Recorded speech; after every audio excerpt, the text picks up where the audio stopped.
el crisol para la plata y la hornaza para el oro, pero Jehová prueba los corazones. Así dice Proverbios 17:3.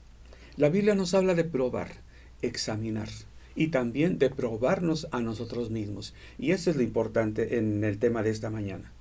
Los metales son sometidos a altas temperaturas para separarlos unos de los otros, así como vienen en su estado natural.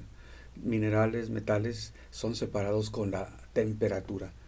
Discernir, separar, es gracias al calor a que es sometido los metales. Bueno, por lo que dice la palabra de Dios aquí en Proverbios, Dios prueba los corazones, nos da la idea de a veces dificultades, sinsabores, cosas que no siempre es fácil sobrellevar, pero que son necesarias a fin de darnos cuenta de algunas cosas, de lo que hay en realidad dentro de nuestro ser. Bueno, Moisés, cuando fue llamado por Dios a su servicio, vio una zarza que ardía y no se consumía. A él le llamó la atención demasiado. Se acercó para ver, dice, a ver qué quiere decir esta visión. Y Dios le mostró. En realidad, la zarza que ardía, pero que no se consumía, representaba al pueblo de Dios, al Hijo de Dios. Y el fuego, la obra que hace nuestro Dios en nosotros. Un fuego que es purificador, separador de impurezas, a fin de que estemos como Dios quiere, como hijos suyos. Bueno, de esta manera podemos ver muchas cosas de la vida cristiana ahí reflejadas, como en otras cosas en esta visión que tuvo Moisés. Fue la primera experiencia espiritual de Moisés, ver esa zarza ardiente. ¿Cuánto valor puede tener la primera visión que tuvo Moisés? Moisés habló, escuchó su voz con los oídos, él pudo ver mucho de la gloria de Dios. Y entonces esta primera visión es muy importante porque fue reveladora para él y ahora para nosotros. Dice Malaquías 3:2, porque él, Dios, es como fuego purificador y como jabón de lavadores. Aquí encontramos el elemento fuego que purifica, que quita las impurezas, y un elemento algo parecido, no tan fuerte como el fuego, es el jabón. Bueno, hay distintos tipos de jabones, ¿verdad? Jabón de tocador, jabón detergente y jabón de pastilla, de ese que se usa para la ropa y para otras cosas. Cada uno tiene sus usos específicos. Dicen que el jabón de pastilla es el que maltrata menos la ropa, decolora menos y lastima menos la piel también. Bueno, eso de jabón de lavadores, ¿qué quiere decir? ¿Tú quieres saber cómo quitarle una mancha a una ropa, una prenda de vestir? Pregunta en una tintorería. Y bueno, si te va bien y te informan, pues es el mejor lugar en que tú te puedes informar. ¿Quieres saber qué jabón es más efectivo para cierto tipo de ropa? Bueno, pregúntale a quien se dedica a lavar. Los lavadores, ¿te das cuenta? Ellos saben qué jabón usar. ¿Qué jabón no les sale tan caro si tienen que lavar mucho? ¿Qué jabón no les maltrata tanto las manos y la ropa? Dios es como jabón de lavadores, es el jabón más efectivo para limpiar aquello que se desea. En el tiempo de Malaquías, el culto a Dios estaba olvidado, descuidado. Bueno, no descuidado, descuidado y olvidado en parte. Unos aquí y otros allá adoraban a Dios. Unos cuantos como Dios lo tenía establecido, pero la mayoría lo hacían de manera muy descuidada y muchos ya no lo hacían. El pueblo había dejado de llevar sus ofrendas, sus diezmos, de ofrecer los sacrificios, y muchos que lo hacían de manera defectuosa. El sacerdote fastidiado, bueno, tomaba los sacrificios que le llevaban ya sin exigir a la gente. Posiblemente al principio exigían como debería, como estaba establecido en el culto levítico, y algunos mejor ni llevaban. El sacerdote terminó por decir, bueno, de eso a nada, mejor eso. Debieran haber dicho, si vas a traer eso, mejor no traigas nada. Pero terminaron conformándose con el culto imperfecto. Este culto desagradaba a Dios. Él les dijo que purificaría a su pueblo. Malaquías profetiza la venida del Mesías, incluso también del precursor Juan el Bautista, que invita a prepararse. Por eso es que Juan el Bautista predicaba bautismo de arrepentimiento, que se arrepintieran. porque la misma exhortación del profeta Malaquías viene a repetirse aquí en Juan el Bautista, que invita al pueblo a prepararse. ¿Quién resistirá el tiempo de su venida? Lo dice Malaquías. Así es que Juan apremia al pueblo para que se prepare. Lo torcido se enderece, lo áspero se allane, porque va a venir el que es, y que dice Juan, yo no soy digno de desatar encorvado la correa de su calzado. Bueno, si va a venir el que es, el eterno, el santo, debemos de estar preparados. Por eso Malaquías los invitaba. Dice el párrafo 3 de Malaquías que estamos leyendo, y se sentará para afinar y limpiar la plata, porque limpiará a los hijos de Leví, los afinará como a oro y a plata, y traerán a Jehová ofrenda en justicia. Bueno, Dios iba a purificar a su pueblo, tenía que comenzar por sus servidores. El pueblo debía volver al culto olvidado, y traerán a Jehová ofrenda en justicia. Eso era lo que quería Dios, que hubiera la comunión, que el pueblo anhelara buscar la comunión con Dios, que purificara, santificara sus vidas, que se acercara de la manera en que Dios se lo había establecido. Vemos aquí en Malaquías y en todo el Antiguo Testamento la importancia de observar los mandamientos de la ley de Dios que Dios dio, cómo podían acercarse a Él. Todo eso prefiguraba la persona de Cristo y los mandamientos del reino de Dios. Dios tiene mandamientos, tiene una manera. Hay cosas que son tal cual. Hay otras que simbolizan o representan algo más grande. La santidad de las ofrendas representaba la santidad del Hijo de Dios que vendría a redimirlos. Las ofrendas son para redimir nuestro pecado delante de Dios. En el Antiguo Testamento representan a Jesús que redimiría nuestros pecados. Él fue perfecto. Las ofrendas tenían que ser perfectas y quien presentara las ofrendas tenía que serlo también.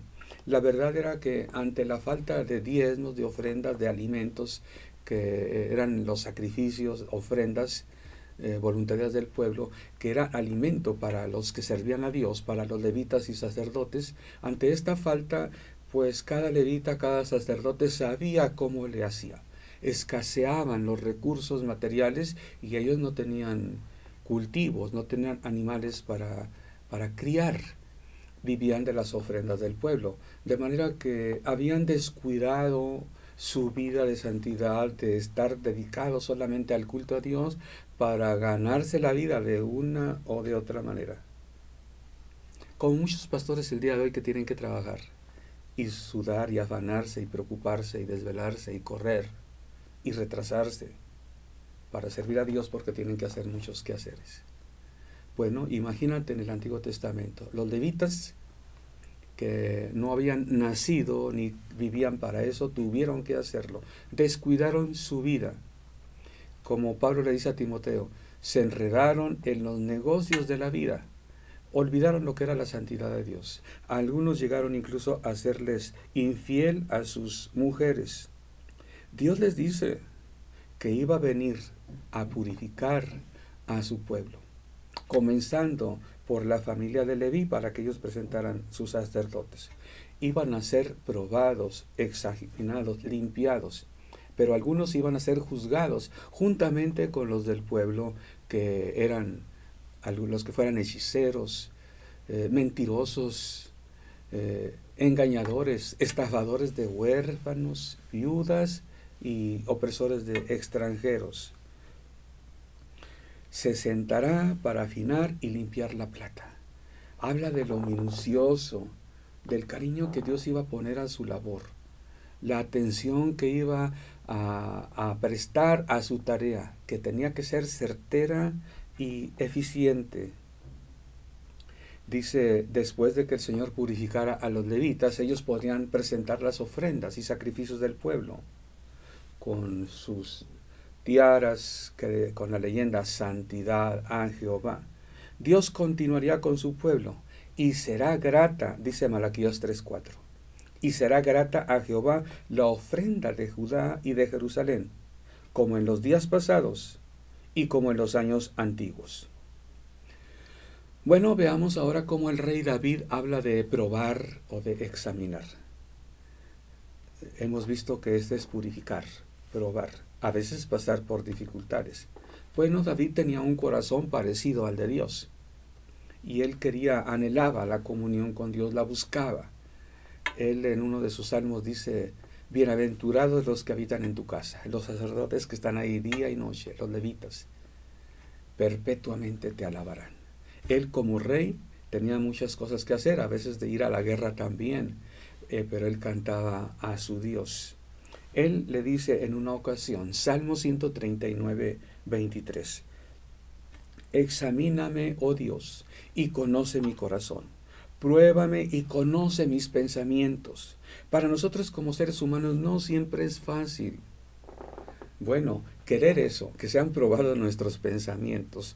Muchos pensamientos mejor no quiero pensar en eso. Mejor no me quiero ni acordar.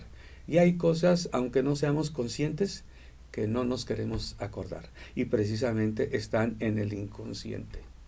Por eso dice Jeremías 17:9. Engañoso es el corazón más que todas las cosas. Y perverso, ¿quién lo conocerá? Para el psicólogo psicoanalítico cuesta su buen trabajo, necesita su adiestramiento en teoría y en práctica, muy buen adiestramiento para trabajar, ayudarle a sus pacientes a que lo que está en el inconsciente se haga consciente y se haga de manera en que se pueda manejar y quitarle las amenazas de traerlos a la memoria. El psicólogo tiene que usar herramientas técnicas bien establecidas, tiene que adquirir buena práctica para traer a la memoria aquellas cosas que están ocultas, que por alguna razón se ocultaron, producían ansiedad, temor, vergüenza, y tiene que hacerlo con un espíritu abierto, de aceptación, analítico, pero no juicioso ni prejuicioso. Y la persona tiene que tener confianza, el paciente tiene que tener confianza en el psicólogo para que vaya saliendo poco a poco lo que está en el inconsciente. No muchos se someten a este tipo de terapias. Hay otras terapias más ligeras, diferentes, y los que se someten a ese tipo de terapias a veces sale costoso por el tiempo que requiere esta labor. Bueno, hablemos del pastor. ¿Qué sucede con el pastor? Muchas personas pueden ir con el pastor a pedir, ore por mí, pero para decir tengo este problema, no me explico por qué me pasa esto, no me explico por qué pienso esto otro, tengo este conflicto con mis pensamientos, con mi conducta, eso sí cuesta más trabajo. Hay veces que llegan las personas al pastor cuando ya tienen el problema demasiado grande, cuando ya no se puede hacer nada, cuando ya es tiempo de tomar decisiones drásticas. Hay parejas que llegan con el pastor diciendo, nos vamos a separar. Y si van es porque tarde o temprano se van a dar cuenta. Así es que ya no hay remedio. Porque él esto, porque ella esto otro. Cuesta trabajo ir y decir, quisiera ser examinado, quisiera, pastor, que me ayudara a darme cuenta de mis verdaderos motivos. ¿Por qué pienso esto? ¿Por qué hago esto otro? Engañoso es el corazón. Mira, para las personas podemos ser la perfección encarnada. Es distinto para el psicólogo, es distinto para el pastor, es distinto para Dios, sobre todo. Y es en lo que tenemos que poner atención.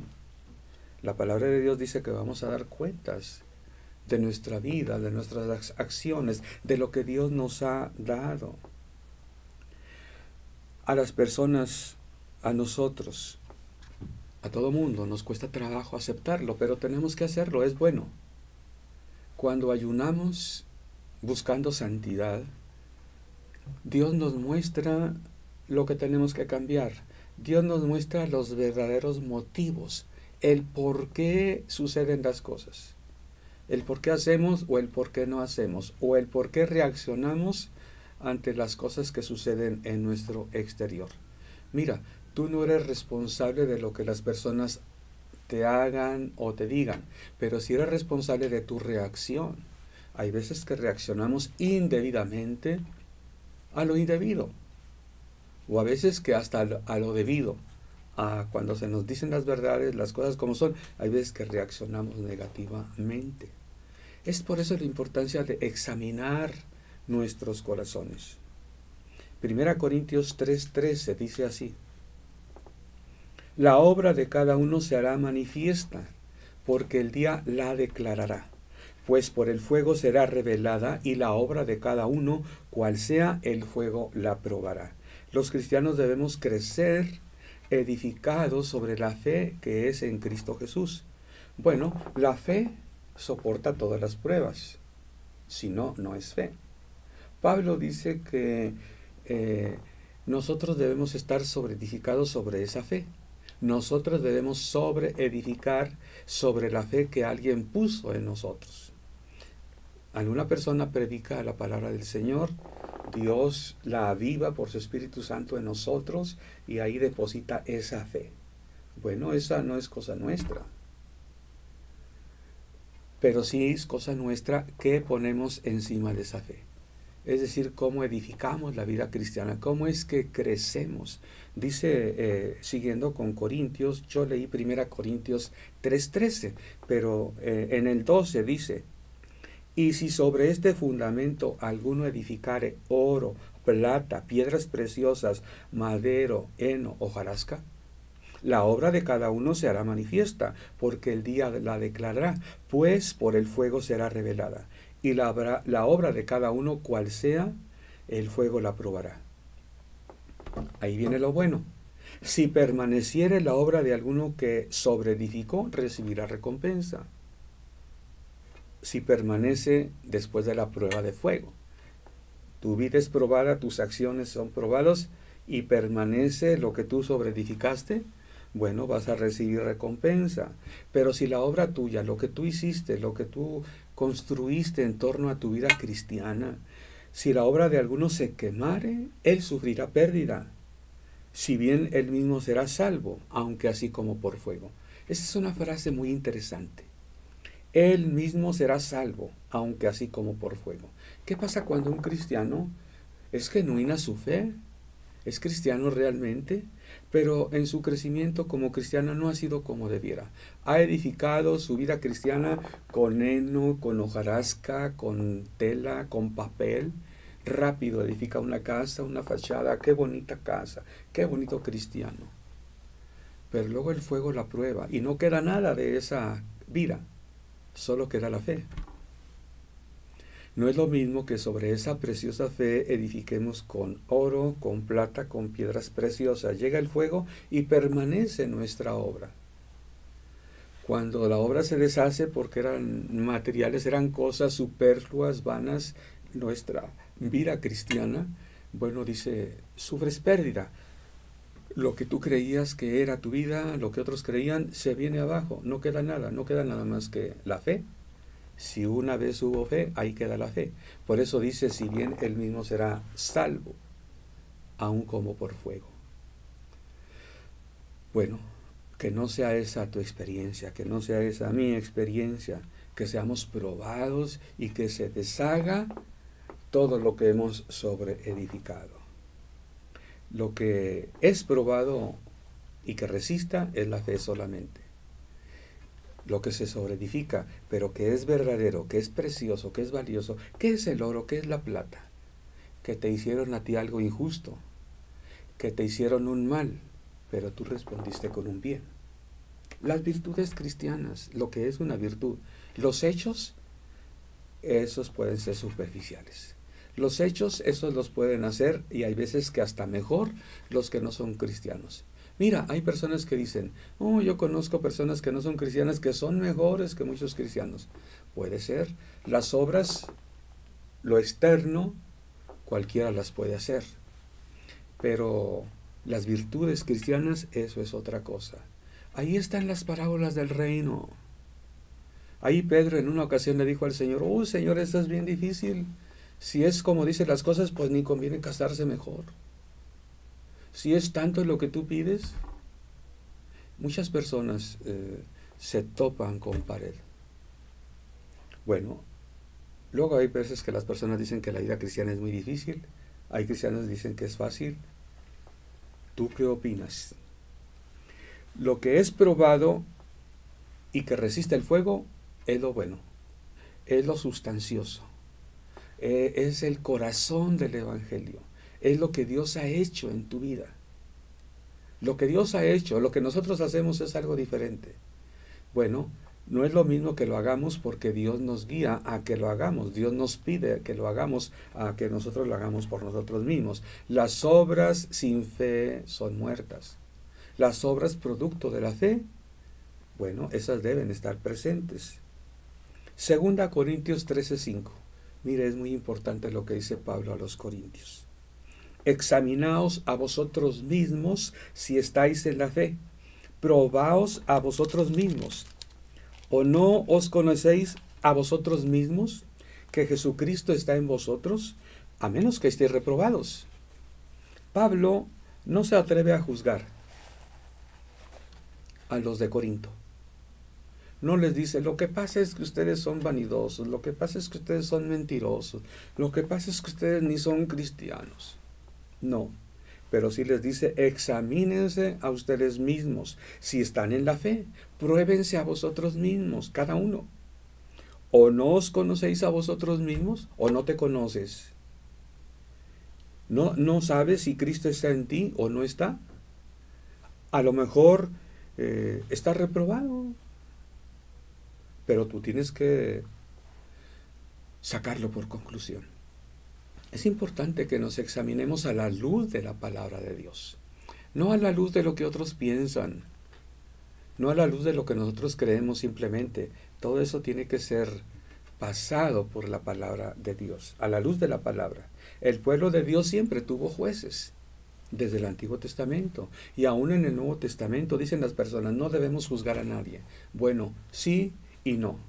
El Nuevo Testamento, por ejemplo, Pablo les dice a los de Corintio en una ocasión, 1 Corintios 6:5, para avergonzaros lo digo, pues que no hay entre vosotros sabio, ni aun uno que pueda juzgar entre sus hermanos.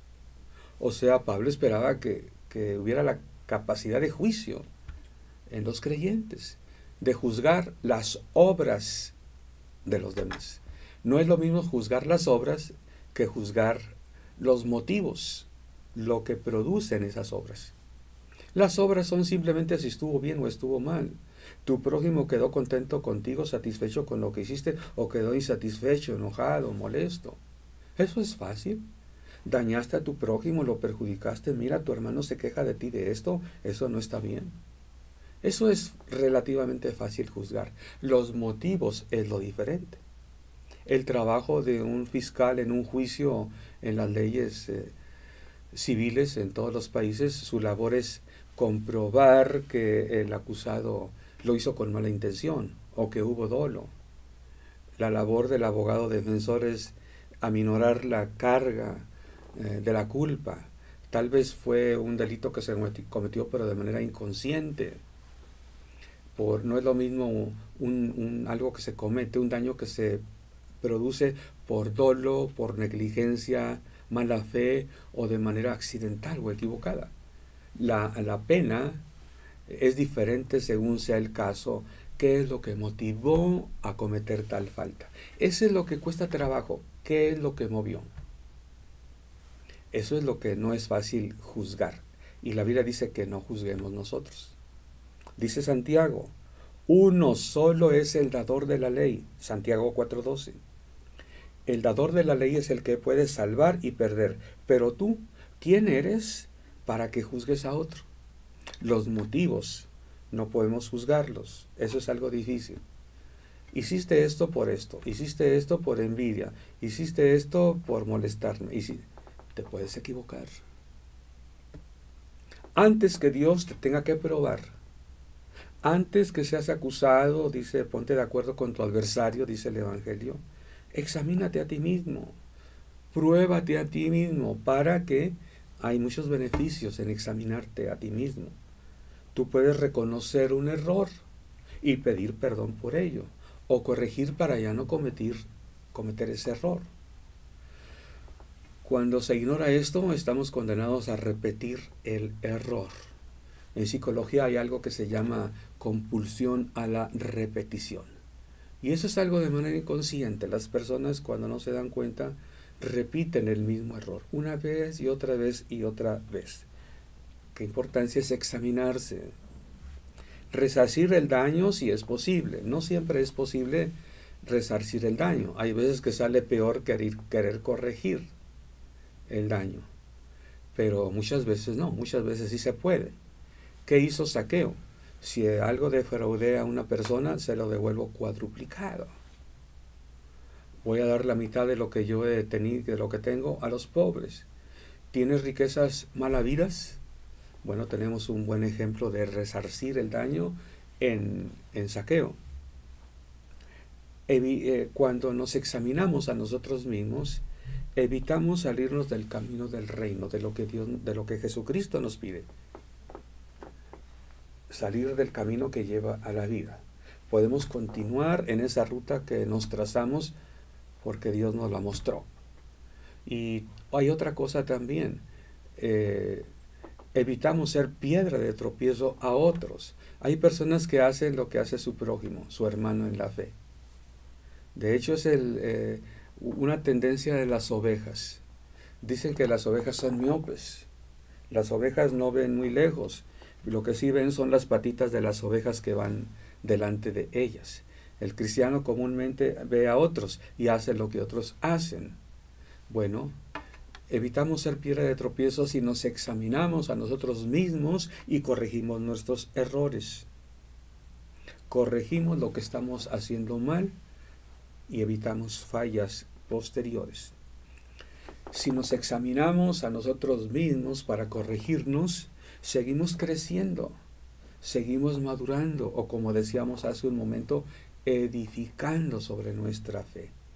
Crecemos en santidad y en justicia. Cuando nos examinamos a nosotros mismos y corregimos lo deficiente, entonces podremos dar mejores cuentas a Dios cuando Él nos pida cuentas.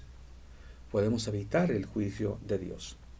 Otra vez, 2 Corintios 13:5. Examinaos a vosotros mismos si estáis en la fe. Yo te pregunto, ¿eres cristiano? ¿Estás caminando el camino recto que lleva a vida eterna? ¿Estás conforme a los requerimientos de Jesús? Pruébate a ti mismo. ¿O no te conoces a ti mismo? Tal vez no. Bueno, hay veces que algunas personas me dicen, pastor, yo le pido que cuando vea que estoy mal, me diga, me corrija. Bueno, hay algunas pocas personas que te lo agradecen. La mayoría de las personas no, cuesta trabajo.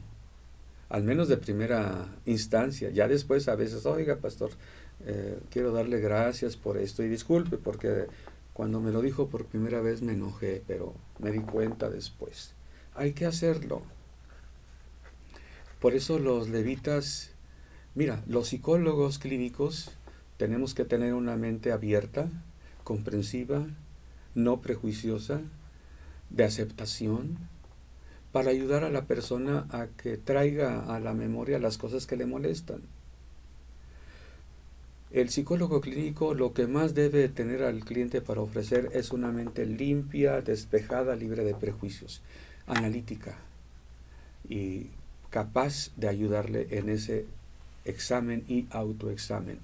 El pastor, como él evita tener que estar preparado, así el pastor el día de hoy tiene que estar preparado, libre de sus propios temores, de sus propios problemas, de sus afanes, de los afanes de este mundo, con una mente tranquila, despejada y con la capacidad de discernir en el Espíritu de Dios a las personas, sus acciones y posiblemente los motivos de la gente, ayudarles a entender sus propios motivos.